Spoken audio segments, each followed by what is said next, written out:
Ang mabuting balita ng Panginoon ayon kay San Mateo, chapter 18, verse 21 to chapter 19, verse 1. Noong panahong iyon, lumapit si Pedro at nagtanong kay Jesus, "Panginoon, makailan pong patatawarin ang aking kapatid na paulit-ulit na nagkakasala sa akin? Makapito po ba?"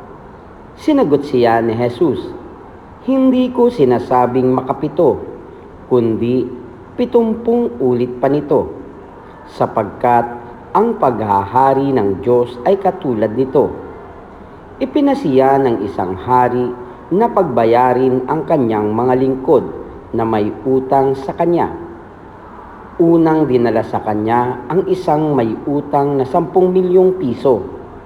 Dahil sa siya'y walang bayad, iniutos ng hari na ipagbili siya, ang kanyang asawa, mga anak, at lahat ng ari-arian upang makabayad. Nanikluhod ang taong ito sa harapan ng hari at nagmakaawa. "Bigyan pa ninyo ako ng panahon at babayaran ko sa inyo ang lahat." Naawa sa kanya ang hari, kaya ipinatawad ang kanyang mga utang at pinayaon siya. Ngunit pagkaalis niya roon, ay nakatagpo niya ang isa sa kanyang kapwa lingkod na may utang na 500 piso sa kanya. Sinunggaban niya ito at sinakal, sabay wika, "Magbayad ka ng utang mo." Naglumuhod iyon at nagmakaawa sa kanya, "Bigyan mo pa ako ng panahon at babayaran kita."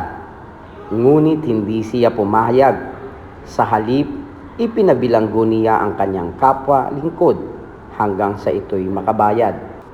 Nang makita ng kanyang mga kapwa lingkod ang nangyari, sila'y labis na nagdamdam. Pumunta sila sa hari at isinumbong ang nangyari. Kaya't ipinatawag siya ng hari. "Ikaw, napakasama mo," sabi niya. "Pinatawad kita sa utang mo sapagkat nagmakaawa ka sa akin. Nahabag ako sa iyo. Hindi ba dapat ka ring mahabag sa kapwa mo?" At sa galit ng hari, siya'y ipinabilanggo hanggang sa mabayaran niya ang kanyang utang. Gayon din ang gagawin sa inyo ng aking Amang nasa langit, kung hindi ninyo patatawarin ang inyong kapatid.